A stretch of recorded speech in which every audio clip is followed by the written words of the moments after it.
नमस्कार दोस्तों, मैं आलोक शर्मा आप सभी का स्वागत करता हूं आज के इस वीडियो में। और आज के इस वीडियो में मैं आप लोगों के लिए लेकर आया हूं एक्सीलेंस स्कूल एंट्रेंस एग्जाम 2025 में जो आपसे मैथ्स के क्वेश्चन पूछे गए थे, उन सभी क्वेश्चन को आज हम इस वीडियो के माध्यम से सॉल्व करेंगे। तो आइए आज का वीडियो स्टार्ट करते हैं। सबसे पहले यहाँ पर आपसे क्वेश्चन पूछा गया था कि which is not a perfect cube in the following. आपको यहाँ पर नंबर दिए गए हैं, आपको बताना है इनमें से कौन सा नंबर परफेक्ट क्यूब नहीं है। तो सबसे पहले आपको कुछ नंबर के परफेक्ट क्यूब याद भी होना चाहिए, और यदि आपको याद नहीं है तो उसके लिए भी मैं आपको एक मेथड यहाँ पर बताऊंगा। लेकिन यदि आपको याद है तो 1 से लेके 10 तक के क्यूब आपको यहाँ पर दिए गए हैं। जैसे यहाँ पर 216 है, आप देख सकते हैं यह हमारा 6 का क्यूब होता है, और जो 343 है ये हमारा 7 का क्यूब होता है, और 1000 होता है हमारा 10 का क्यूब। तो हम कह सकते हैं कि जो 100 है हमारा किसी भी नंबर का यहाँ पर क्यूब नहीं होता है। तो हम कहेंगे कि जो 100 है हमारा परफेक्ट क्यूब यहाँ पर नहीं है। और यदि आपको क्यूब इस प्रकार से याद नहीं है तो आप क्या करेंगे, आपको हर एक नंबर के इस प्रकार से प्राइम फैक्टर यहाँ पर निकालना है, और आपको चेक करना है कि जो भी यहाँ पर प्राइम फैक्टर दिया गया है, हर एक प्राइम फैक्टर आपका यहाँ पर 3 बार होना चाहिए। यदि हर एक प्राइम फैक्टर आपका 3 बार यहाँ पर आपको दिखता है तो आप कहेंगे कि ये जो नंबर है हमारा 216 ये हमारा परफेक्ट क्यूब नंबर है। तो इस प्रकार से आप हर एक नंबर के यहाँ पर फैक्टर निकाल सकते हैं, और उनकी सहायता से आप बता सकते हैं कि कौन सा नंबर परफेक्ट क्यूब है और कौन सा नंबर परफेक्ट क्यूब नहीं है। तो इसका आंसर हमारा यहाँ पर है 100 हमारा परफेक्ट क्यूब नहीं होता है। इसके बाद अब आपसे यहाँ पर क्वेश्चन नंबर 2 पूछा गया था। आपको यहाँ पर दिया गया है 5 की पावर m डिवाइड 5 की पावर -3 इक्वल 5 की पावर 5। आपको यहाँ पर m की वैल्यू को फाइंड करना है। तो ये आप कैसे करेंगे, सबसे पहले इसके लिए आपको कुछ रूल्स यहाँ पर याद होने चाहिए। जब भी आपको बेस एक समान दिया गया हो, यहाँ पर आप देख सकते हैं बेस 5 है, यहाँ पर भी बेस 5 है, और दोनों के बीच में यहाँ पर डिवाइड का साइन है। तो इस कंडीशन में क्या होता है कि जो इनकी पावर होती हैं वो माइनस हो जाती हैं। तो यहाँ पर हम लिख देंगे यहाँ पर 5 की पावर m -3। इसकी पावर m थी, इसकी पावर -3 थी, दोनों को हमने माइनस किया यहाँ पर m -3 इक्वल 5 की पावर 5। अब यहाँ पर आप देख सकते हैं ब्रैकेट के यहाँ पर अंदर माइनस का साइन है और ब्रैकेट के बाहर भी माइनस का साइन है। तो इस कंडीशन में ये माइनस माइनस मिलके प्लस बन जाते हैं। तो ये हो जाएगा हमारा 5 की पावर m +3 इक्वल 5 की पावर 5। अब यहाँ पर भी आप देख सकते हैं इक्वल का साइन है, और इस साइड आप देखेंगे तो यहाँ पर बेस 5 है, और इस साइड भी आपको बेस 5 दिखाई देगा। बेस एक समान है और बीच में इक्वल का साइन है। तो क्या होगा यहाँ पर, यदि बेस एक समान है तो इनकी जो पावर है वो भी एक समान होगी। तो हम कह सकते हैं कि जो m +3 है उसकी वैल्यू यहाँ पर 5 के बराबर होगी। बेस एक समान होने पे हम पावर भी इस प्रकार से एक समान लिख सकते हैं। इसको आप सॉल्व करेंगे तो m की वैल्यू मिल जाएगी हमको यहाँ पर 2। तो यहाँ पर आप देख सकते हैं हमारा आंसर आ जाएगा यहाँ पर 2। इसके बाद आपसे पूछा गया था क्वेश्चन नंबर 3 यहाँ पर कि यहाँ पर रोहन है, उसने एक बाइक यहाँ पर खरीदी है 75,000 रुपये की, और उसको वो बेचना चाहता है यहाँ पर 20% प्रॉफिट पर।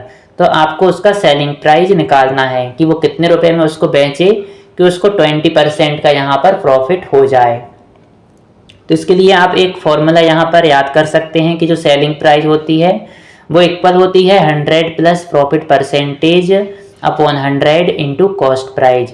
कॉस्ट प्राइस जितने में कोई चीज़ उसने खरीदी है या जितने में कोई चीज़ उसको पड़ी है, और सेलिंग प्राइस जितने में वो चीज़ उसने किसी व्यक्ति को बेची है। तो इस फॉर्मूले की सहायता से आप आसानी से सेलिंग प्राइस निकाल सकते हैं। यहाँ पर आपको प्रॉफिट परसेंटेज दिया गया है 20, कॉस्ट प्राइस आपको दिया गया है 75,000 रुपये, और इसको आप सॉल्व करेंगे इस प्रकार से तो सेलिंग प्राइस आपको मिलेगा यहाँ पर 90,000 रुपये। तो यहाँ पर आप देख सकते हैं आंसर आ जाएगा हमारा 90,000, 90,000 रुपये। इतने रुपए में वो यदि बाइक को बेचेगा तो उसको 20% का प्रॉफिट होगा। इसके बाद आपसे क्वेश्चन नंबर 4 यहाँ पर पूछा गया है कि यदि x प्लस वाई इक्वल 2013 है और 1/x प्लस 1/y इक्वल 2013 है तो आपको x y की वैल्यू यहाँ पर निकालना है। तो इसको हम कैसे सॉल्व करेंगे, यहाँ पर सबसे पहले हम यहाँ पर लिख लेंगे 1/x प्लस 1/y इक्वल 2013। इनको हम x y का एलसीएम लेंगे तो हमको मिलेगा यहाँ पर x y, और एक्स वाई डिवाइड करेंगे x से तो यहाँ पर मिलेगा y का इंटू होगा 1 में तो यहाँ पर भी हमको y मिलेगा। बीच में प्लस का साइन है तो यहाँ पर प्लस का साइन आ जाएगा, और एक्स वाई में हम डिवाइड करेंगे y का तो हमको मिलेगा x का 1 में इंटू करेंगे तो यहाँ पर भी हमको x मिलेगा। तो इस प्रकार से जो y प्लस एक्स यहाँ पर लिखा है इसको हम x प्लस वाई भी कह सकते हैं, और x प्लस वाई की वैल्यू आप देख सकते हैं यहाँ पर 2013 दी है तो ये वैल्यू यहाँ पर हम रख देंगे और इसको सॉल्व करेंगे तो क्रॉस मल्टीप्लिकेशन होगा, यहाँ पर एक्स वाई यहाँ पर चला जाएगा और 2013 यहाँ पर जाएगा। तो इस प्रकार से हमको मिल गया है एक्स वाई इक्वल 2013 अपॉन 2013। 2013 से 2013 यहाँ पर कैंसिल हो जाएगा तो यहाँ पर हमको एक्स वाई की वैल्यू यहाँ पर मिल जाएगी 1। और फिर आप यहाँ पर देख सकते हैं कि जो हमारा आंसर यहाँ पर होगा वो होगा 1। इसके बाद आपसे यहाँ पर क्वेश्चन नंबर 5 पूछा गया है कि एक यदि ट्रांसवर्सल लाइन है जो इंटरसेक्ट कर रही है दो पैरेलल लाइन को, तो जो सम ऑफ द इंटीरियर एंगल होगा on the same side of the transversal line वो आपको यहाँ पर बताना है। तो यहाँ पर आप देख सकते हैं दो लाइन आपको पैरेलल दी गई हैं और ये जो लाइन इन दोनों पैरेलल लाइन को क्रॉस कर रही है यह लाइन कहलाती है ट्रांसवर्सल लाइन, और ये दोनों पैरेलल लाइन के जो अंदर साइड आपको ये 4 एंगल दिख रहे हैं ये चारों एंगल कहलाते हैं इंटीरियर एंगल। और इसमें भी आपसे पूछा गया है कि ट्रांसवर्सल लाइन के किसी एक साइड के इंटीरियर एंगल का सम, तो इस साइड आप देखेंगे तो 4 और 6 है और इस साइड आपको 3 और 5 दिख रहे हैं, तो इन एंगल का सम हमेशा 180 डिग्री होता है, ये आपको याद रखना है। इसी प्रकार से आप देख सकते हैं यहाँ पर कि यहाँ पर एंगल 1 है और यहाँ पर एंगल 5 है, तो ये हमारे कहलाते हैं करस्पॉन्डिंग एंगल और ये एंगल हमेशा हमारे बराबर होते हैं। इसी प्रकार से 2 और 6 भी बराबर होता है, 3 और 7 भी बराबर होता है, 4 और 8 भी बराबर होता है। ये सभी हमारे करस्पॉन्डिंग एंगल हैं और ये एंगल हमारे सब इस प्रकार से बराबर होते हैं। 1 5 के बराबर होगा, 2 6 के बराबर होगा, 3 7 के बराबर होगा और 4 8 के बराबर होगा।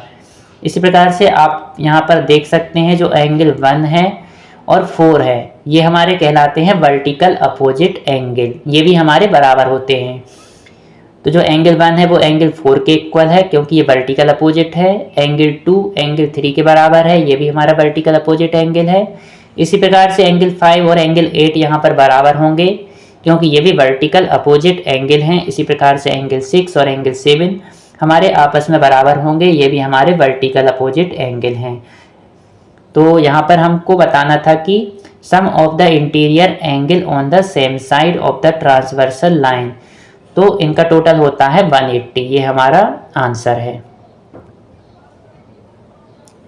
इसके बाद क्वेश्चन नंबर 6 आप देख सकते हैं difference between SI and CI on 2400 rupees. यहाँ पर आपको जो 2400 रुपये हैं उस पर जो सिंपल इंटरेस्ट आएगा और कंपाउंड इंटरेस्ट आएगा उसका आपको यहाँ पर डिफरेंस बताना है, और टाइम आपको यहाँ पर दिया गया है 2 साल का और रेट दिया गया है 5% का।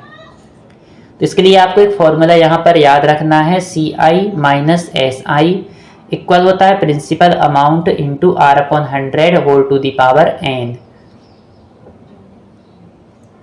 यहाँ पर आप देख सकते हैं प्रिंसिपल अमाउंट आपको दिया गया है 2400 रुपये, और आर आपको दिया गया है 5%, एन आपको दिया गया है 2।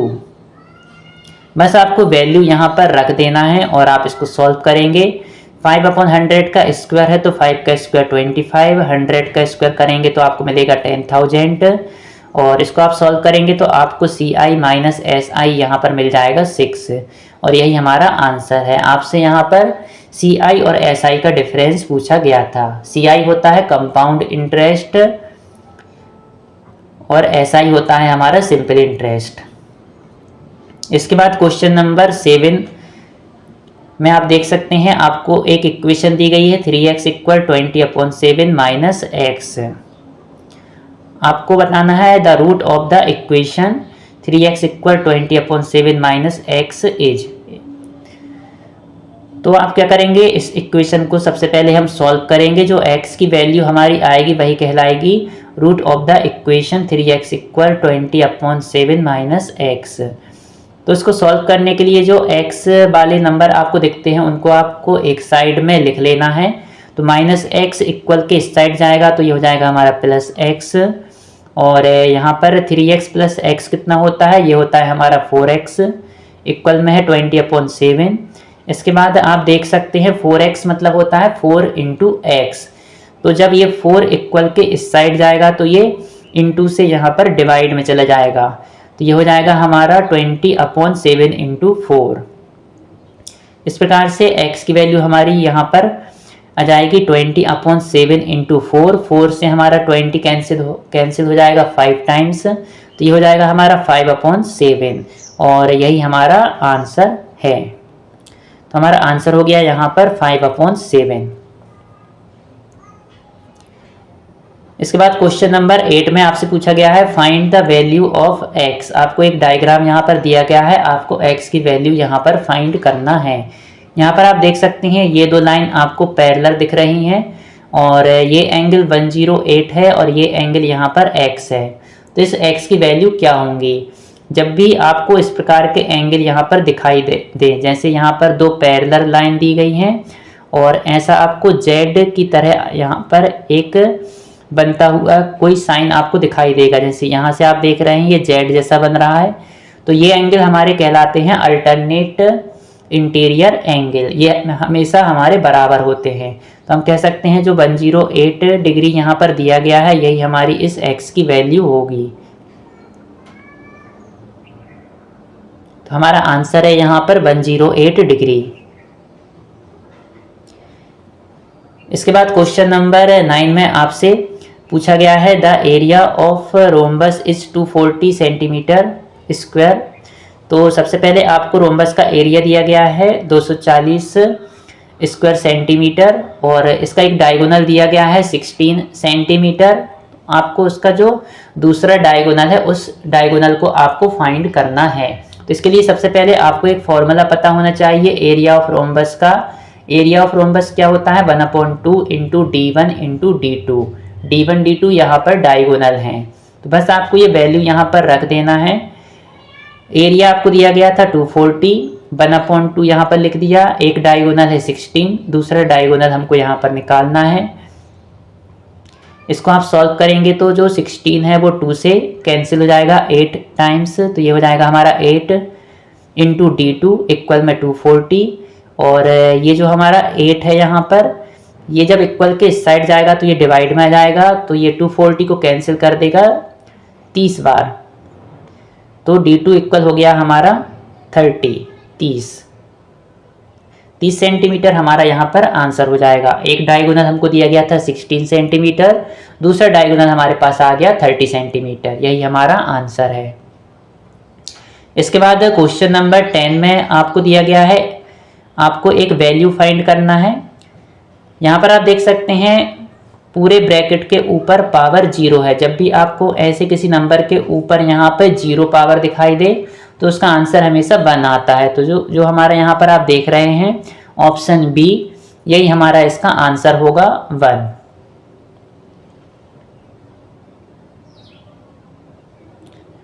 क्वेश्चन नंबर 11 आपसे पूछा गया है what is the least number that must be subtracted from 5607 so as to get a perfect square. तो आपको यहाँ पर बताना है कि ये जो नंबर आपको दिया गया है 5607, इसमें से आपको क्या माइनस करना पड़ेगा कि ये नंबर आपका एक परफेक्ट स्क्वायर नंबर बन जाएगा। तो इस प्रकार के क्वेश्चन को सॉल्व करने के लिए आपको लॉन्ग डिवीजन मेथड यहाँ पर आनी चाहिए। इसमें हम क्या करते हैं, सबसे पहले जो भी नंबर हमको दिया गया है उसमें हम दो दो के पेयर बना लेते हैं और ये हम यहाँ पीछे से बनाना स्टार्ट करते हैं। तो एक पेयर होगा 07 का, दूसरा पेयर होगा यहाँ पर 56 का। इसके बाद हम ऐसा नंबर देखते हैं कि उस नंबर का जब हम उसी नंबर में इंटू करें तो ये जो हमारा पेयर है पहला वाला 56 इससे ज़्यादा ना हो। जैसे यदि यहाँ पर आप 2 लिखते तो 2 × 2 करते तो 4 आता, तो वो बहुत ही छोटा नंबर है। 3 × 3 करते तो 9 आता। इस प्रकार से आप करते जाएंगे तो जब आप देखेंगे कि 7 × 7 49 होता है जो 56 से छोटा होता है।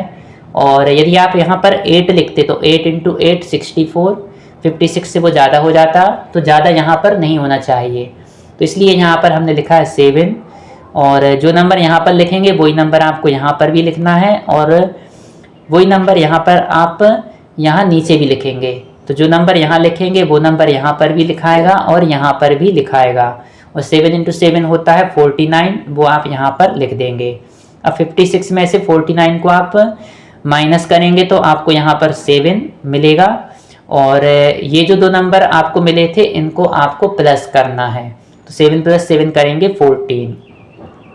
यदि आपको समझने नहीं आया होगा तो एक बार मैं और बता देता हूँ। जो भी नंबर आपको दिया गया है उसके आपको यहाँ पर दो दो के पेयर बनाना है। इसका जो पहला पेयर है 56, आपको ऐसा नंबर देखना है कि आप उसका इंटू यदि उसी नंबर में करेंगे तो 56 से ज़्यादा नहीं होना चाहिए। तो ऐसा नंबर हमने देखा 7 × 7 करते हैं तो 49 यहाँ लिख देना है और जो नंबर यहाँ पर लिखा है उसको यहाँ पर और यहाँ पर लिखना है। इसके बाद इन दोनों को प्लस करके यहाँ लिख देना है और 56 में से 49 को माइनस किया 7, ये आ जाएगा यहाँ पर। इसके बाद यहाँ पर आपको अगला पेयर यहाँ पर लेना है। अगला पेयर है हमारा 07, इसको इस प्रकार से हमने लिख दिया यहाँ पर। अब यहाँ पर आपको क्या करना है, इस 14 के आगे यहाँ पर आपको एक नंबर ऐसा लिखना है कि उस नंबर का फिर आपको, जैसे कि यहाँ पर आपने 1 लिखा तो ये हो जाएगा हमारा 141। तो 141 में आपको 1 का इंटू करके देखना है। यदि आपने यहाँ 2 लिखा तो ये होगा हमारा 142। तो 142 में फिर आपको 2 का इंटू करना है। इस प्रकार से आपको यहाँ पर नंबर लिख के चेक करना है। तो जैसे यहाँ पर हम 4 लिखेंगे तो 144 में जब आप 4 का इंटू करेंगे तो आपको मिलेगा 576। तो यहाँ पर आपको ऐसा नंबर लिखना है कि जब आप ऐसा इंटू करें, जैसे 144 × 4 किया तो 576 आया, इससे छोटा नंबर है, इससे बड़ा नंबर नहीं होना चाहिए। जैसे यदि आप 5 लिखते तो इससे बड़ा नंबर हमको मिलता, इसलिए यहाँ पर हमने 4 लिखा है। और जैसे यहाँ पर 4 लिखेंगे तो यहाँ पर भी आपको 4 लिख देना है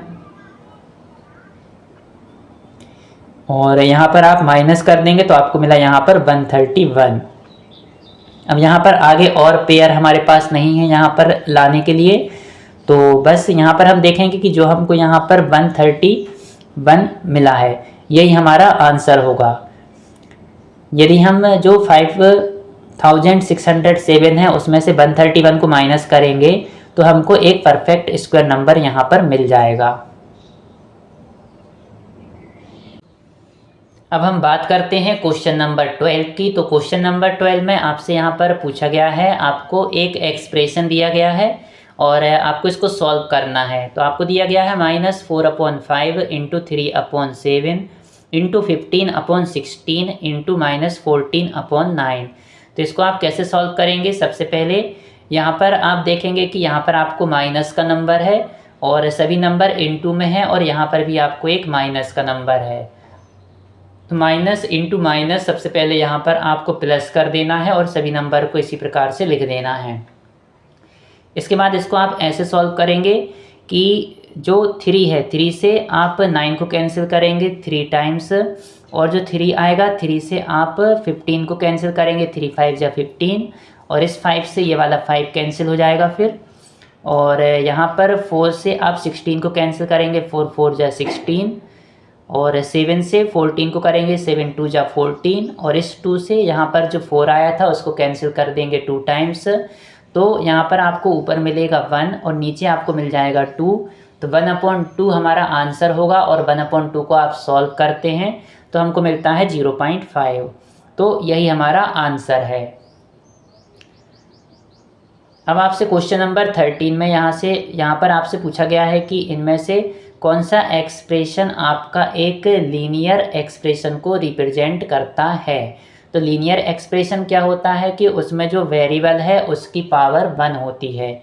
तो यहाँ पर आप देख सकते हैं वेरिएबल की पावर यहाँ 2 है, यहाँ पर भी वेरिएबल की मैक्सिमम पावर 2 देख रहे हैं आप, और यहाँ पर आप वेरिएबल की मैक्सिमम पावर 3 देख रहे हैं, लेकिन यहाँ पर वेरिएबल की पावर 1 है। तो यही हमारा आंसर होगा।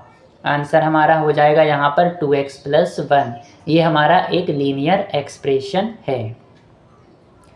इसके बाद आपसे क्वेश्चन नंबर 14 में आपसे पूछा गया है कि 1/2 की पावर -2 प्लस 1/3 की पावर -2 प्लस 1/4 की पावर -2। इसको आपको सॉल्व करना है। तो इसको आप कैसे सॉल्व करेंगे, तो जब भी आपको कोई नंबर ऐसा दिया गया हो न्यूमरेटर और डिनोमिनेटर में, तो इनको न्यूमरेटर को यदि आप डिनोमिनेटर में लिख दें और डिनोमिनेटर को न्यूमरेटर में, तो जो हमारी पावर है उसका साइन चेंज हो जाता है। जैसे 1/2 को यदि आप 2/1 लिखेंगे तो ये जो -2 है ये हमारा प्लस का 2 बन जाएगा।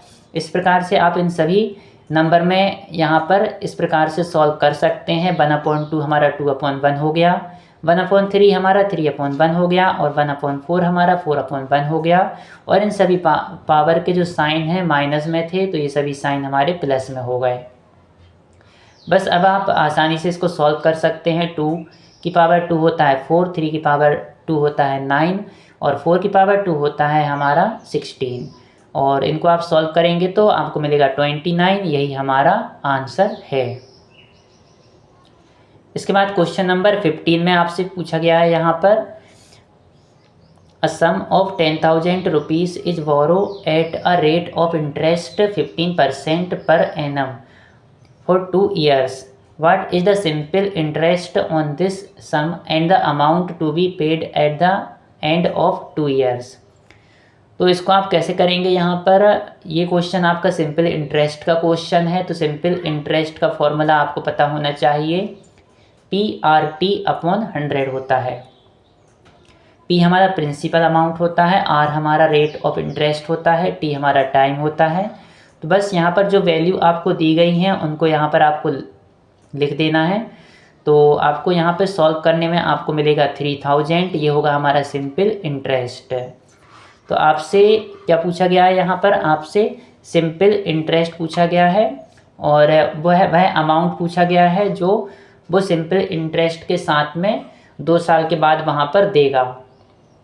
तो आप देख सकते हैं कि सिंपल इंटरेस्ट यहाँ पर 3000 है, और प्रिंसिपल अमाउंट 10,000 था। तो टोटल कितना अमाउंट देगा वो, अब 10,000 प्लस सिंपल इंटरेस्ट जो आपका आया है 3,000, उन दोनों को प्लस कर देंगे आप, तो आपको मिलेगा 13,000। तो ये हमारा 13,000 हो जाएगा। ये हमारा आंसर आ गया यहाँ पर। इसके बाद आपसे यहाँ पर पूछा गया है क्वेश्चन नंबर 16। क्वेश्चन नंबर 16 में आपसे पूछा गया है कि एक सिटी है, उसकी जो पॉपुलेशन है 1997 में 20,000 थी, और 2000 में उस सिटी की पॉपुलेशन कितनी हो जाएगी। और हर साल जो पॉपुलेशन है वो हमारी 5% से इंक्रीज हो रही है। तो जब भी आपके पास इस प्रकार के क्वेश्चन आए तो इसको आपको इस फॉर्मूले से सॉल्व करना है। P की जगह आप क्या लिख देंगे, जो हमारी यहाँ पर पॉपुलेशन दी थी 1997 में 20,000, और R की जगह आप रख देंगे जिस रेट से वो इंक्रीज हो रही है, और N होता है हमारा कितने टाइम की यहाँ पे बात हो रही है। तो 1997 से 2000 के बीच में आप देखेंगे तो हमारे पास यहाँ पे 3 साल की बात हो रही है। 1997 से 98, 99, और यहाँ पर हो जाएगा हमारा 2000। तो 1997 से 2000 के बीच में 3 साल का समय है। तो वही यहाँ पे लिखा गया है n = 3। बस इसको आपको अब सॉल्व कर देना है इस प्रकार से। तो आपको मिलेगा 23,152.5। तो आपको यहाँ पे अप्रॉक्सीमेट वैल्यू मिल रही है, तो यहाँ पे आप देखेंगे 23,153, यही हमारा आंसर है। इसके बाद क्वेश्चन नंबर 17 में आपको सॉल्व करना है इस क्वेश्चन को। तो इसको आप कैसे सॉल्व करेंगे, सबसे पहले आपको जो सबसे अंदर स्क्वायर रूट दिख रहा है उसको सॉल्व करना है। तो रूट 81 कितना होता है हमारा 9, तो ये हमारा हो जाएगा 16 + 9, 16 + 9 होता है हमारा 25, और 25 का स्क्वायर रूट कितना होता है हमारा 5। इस प्रकार से 59 + 5 मिला हमारा, तो ये होता है हमारा 64, और 64 किसका स्क्वायर रूट होता है 8 का। तो बस यही हमारा आंसर है, ऑप्शन बी 8 ये हमारा आंसर है। क्वेश्चन नंबर 18 में आपसे यहाँ पे पूछा गया है, आपको दिया गया है RENT, ये हमारा रेक्टेंगल है, और इसके ये जो दो डायगोनल आपको दिख रहे हैं, और आपको यहाँ पे x की वैल्यू निकालना है। आपको दिया क्या गया है OR = 2x + 4, O ये है और R ये है, तो OR इतनी वैल्यू हमको दी गई है 2x + 4, और OT = 3x + 1, OT की वैल्यू है यहाँ पे 3x + 1। तो आपको x की वैल्यू निकालना है, तो आपको पता होना चाहिए कि जो रेक्टेंगल होता है उसके जो डायगोनल होते हैं, रेक्टेंगल के डायगोनल आपस में बराबर होते हैं और एक दूसरे को यहाँ पे बाइसेक्ट भी करते हैं। तो जो डायगोनल हैं TE और RN ये आपस में बराबर होंगे, और जो O से लेके T की डिस्टेंस है वो हमारी बराबर होगी O से लेके R की डिस्टेंस के, क्योंकि ये हमारा एक रेक्टेंगल है। तो हम कह सकते हैं OR = होगा OT। इनकी वैल्यू हमने यहाँ पे रख दी है, 2x + 4 है OR, और 3x + 1 वैल्यू है हमारी OT की, और x वाले हम एक साइड कर देंगे। तो यहाँ पे जो 2x है इक्वल किस साइड गया, तो माइनस का 2x बन गया, और जो +1 है वो इक्वल किस साइड गया, तो वो यहाँ पे हमारा -1 यहाँ पे बन गया है। तो अब हम इसको सॉल्व करेंगे आगे। तो 4 - 1 हमको मिल गया 3, और 3x - 2x किया तो यहाँ हमको मिल गया है x। तो x की वैल्यू आ गई है हमारी 3, यही हमारा आंसर है। अब हम बात करते हैं क्वेश्चन नंबर 19 की। तो क्वेश्चन नंबर 19 में आपको x की वैल्यू को फाइंड करना है, और आपको एक डायग्राम यहाँ पे दिया गया है। इस डायग्राम में आप देख सकते हैं आपको एक ट्रायंगल बना हुआ दिख रहा है, और जब भी आपको कोई ट्रायंगल दिखता है तो आप जानते होंगे कि ट्रायंगल के जो इंटीरियर एंगल होते हैं उनका सम 180 डिग्री होता है, और इसी प्रकार से जो ट्रायंगल के एक्सटीरियर एंगल होते हैं उनका सम 360 डिग्री होता है। तो यहाँ पे जो आपको 3 एंगल दिख रहे हैं 125 डिग्री, 125 डिग्री और x डिग्री, ये हमारे ट्रायंगल के एक्सटीरियर एंगल हैं। तो इनका सम कितना होगा 360 डिग्री।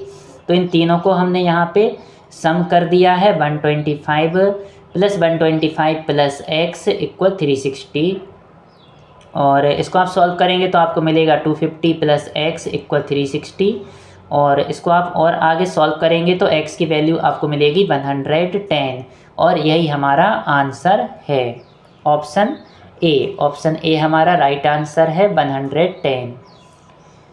इसके बाद हम बात करते हैं क्वेश्चन नंबर 20 की। तो क्वेश्चन नंबर 20 में आपको यहाँ पे एक पाई चार्ट दिया गया है, और उसमें जो हमारे मंथली एक्सपेंडिचर हैं वो परसेंटेज में यहाँ पे दिए गए हैं। जैसे कि आप देख सकते हैं ट्रांसपोर्ट पे 5% है हमारा, हाउस रेंट पे 10% है, और चिल्ड्रन की जो एजुकेशन है उस पर 15% है, फूड पे 25% है, क्लॉथ पे 10% है, और जो हमारी सेविंग है वो हमारी 15% है, और अदर्स में हमारा 20% है। तो यहाँ पे आपको मंथली सेविंग दी गई है फैमिली की 3000 रुपीज़, और आपको क्लॉथ पे जो एक्सपेंडिचर है उसको फाइंड यहाँ पे करना है, मंथली एक्सपेंडिचर ऑन क्लॉथ आपको फाइंड करना है। तो सबसे पहले आपको मंथली सेविंग दी गई है 3000 रुपीज़। तो टोटल अमाउंट यहाँ पे हमने x ले लिया, और आपको यहाँ पे मंथली सेविंग दी गई है। तो सेविंग हमारा 15% है, तो 15% ऑफ x हो जाएगा हमारा 3000, और परसेंटेज मतलब होता है डिवाइड में 100। तो 15/100 हो जाएगा, ऑफ का हो जाएगा इंटू एक्स, यहाँ पे इस प्रकार से आ जाएगा, और 3000 ये हो जाएगा यहाँ पे। इसके बाद जो 15/100 है यहाँ पे इंटू में है, जब इक्वल के इस साइड उसको आप ले जाएंगे तो 100 यहाँ पे 3000 के इंटू में आ जाएगा, और 15 यहाँ पे डिवाइड में चला जाएगा। इसको आप आगे सॉल्व करेंगे तो x की वैल्यू आपको मिलेगी 20,000। x की वैल्यू 20,000 हमारी आ चुकी है, लेकिन यहाँ पे x की वैल्यू आपको फाइंड नहीं करना है। आपको क्या फाइंड करना है कि जो हमारे क्लॉथ पे जो एक्सपेंडिचर है वो फाइंड करना है। तो क्लॉथ पे हो रहा है हमारा 10% एक्सपेंडिचर है हमारा, तो 10% ऑफ x यहाँ पे हम निकालेंगे। तो परसेंटेज का हो जाएगा डिवाइड में 100, 10 डिवाइड हो जाएगा यहाँ पे 100 से, इंटू में हो जाएगा हमारा 20,000। इसको सॉल्व करेंगे तो हमको मिलेगा 2000, और यही हमारा आंसर है। इस प्रकार से आप ऐसे प्रश्नों को आसानी से सॉल्व कर सकते हैं। और यदि आपको मेरा वीडियो पसंद आया हो तो इसको लाइक अवश्य करें, और यदि आपने अभी तक मेरे चैनल को सब्सक्राइब नहीं किया है तो मेरे चैनल को सब्सक्राइब अवश्य करें। आपने मेरे वीडियो को देखा, इसके लिए बहुत बहुत धन्यवाद। Thank you.